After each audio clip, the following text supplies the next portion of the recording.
Ikaw ba ang palaging inaasahan sa inyong pamilya? Na sa tuwing may pangangailangan pang pinansyal, ikaw palagi ang takbuhan ng iyong mga kamag-anakan? Maging pang tuition, pambili ng gamot ng mga may sakit, o simpleng pambayad ng kanilang mga utang, ikaw din ba ang kailangang sumagot ng mga ito? Sa iyong mga kaibigan, ganun din ba ang nararamdaman mo? Na feeling mo kaibigan kanila dahil sa ngayon palagi kanilang inaasahan? Minsan nakakatuwang tumulong sa mga mahal natin sa buhay. Pero di natin maiwasan ang makaramdam din naman ng pagod. Lalo na kung ikaw din mismo ay mayroon ding matinding pangangailangan pang pinansyal. Today, we will talk about the stress of being a financial provider to our loved ones. This is an interesting episode. Please do stick around. This is Chris Cervantes. This is Financial Planning for the Fast-Changing World.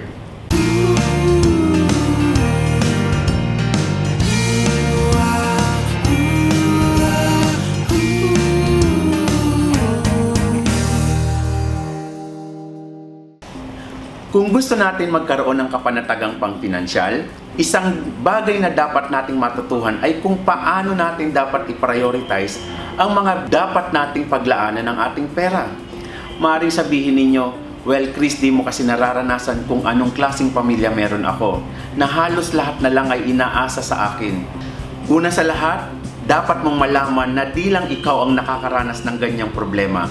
Maging ako ay pinagdaanan ko din yan at patuloy pa rin pinagdadaanan. Pero sa maniwala kayo at sa hindi, kaya nating ma-handle ng tama ang pera natin sa kabila ng matinding pressure na nararanasan natin sa ating pamilya at mga kaibigan. Now, let me give you some ideas on how to cope on this kind of problem. Una sa lahat, you need to identify what you really need to happen in your life. Akala natin kaya walang nangyayari sa pera natin ay dahil sa palaasa nating mga kamag-anakan at mga kaibigan. Pero ang totoo, malaking dahilan ay ang kawalan mo ng direksyon kung ano nga ba talaga ang gusto mong mangyari sa buhay mo. Kung alam mo kung ano ang gusto mo, walang sino mang taong makakapigil sa iyo. Hindi ko sinasabing maging maramot ka, lalo na kung isa ito sa mga bagay na nakapagpapasaya sa iyo ang pagbibigay. Pero kung alam mo kung ano nga ba ang gusto mo sa buhay, for sure, makakapaglaan ka sa mga bagay na yan kahit gaano pa kaliit. If you don't have goals written somewhere, chances are your life will continue to be defined by randomness. Kung palagi ka na lamang gumagawa ayon sa kung ano ang issue sa araw-araw, malaki ang chance na walang magiging direksyon ang buhay mo maging sa pinansyal. Pangalawa, learn how to say no. Say it early and say it often.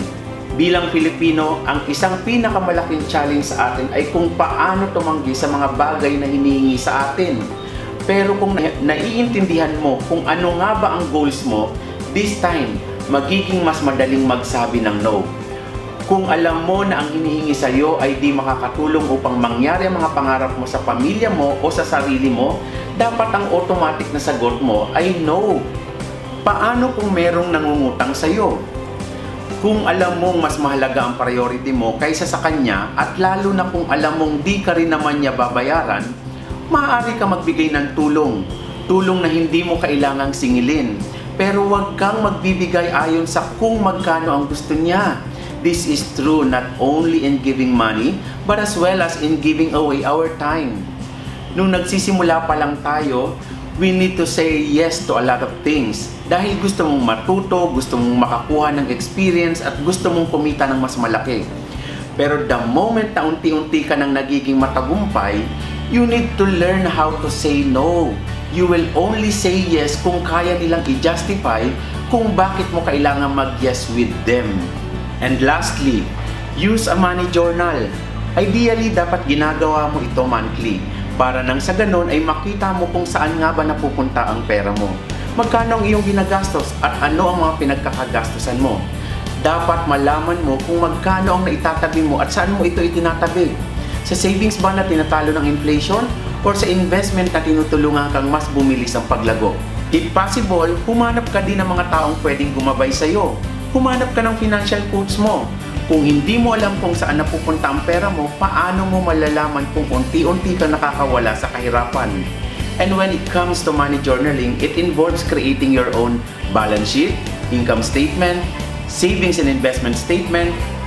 Tandaan natin, Tanging sarili nating buhay lamang ang meron tayong control. But the problem with most of us, we are always trying to control others and always forget to take charge of our own life.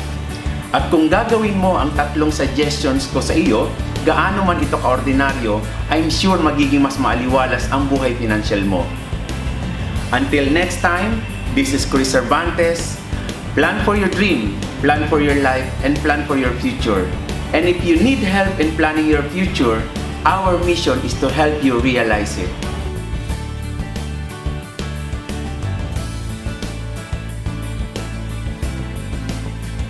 Hey, it's Chris. Did you like this episode? Kung nagustuhan ninyo ang episode na ito, you can do 4 things right now upang magpatuloy ang sabay-sabay nating pag-aaral. Una, you can subscribe to our video channel and I hope you do, so you can learn something new from us every week. Pangalawa, you can have my book by ordering from the link below. Third, you can go to our website so you can read more articles from us.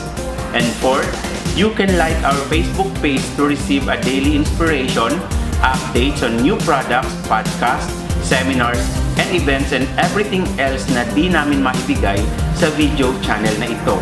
Sana magkita-kita tayong muli sa susunod na episode. Until then, go out and make a difference. Make money, be wealthy, and help someone else along your journey. God bless.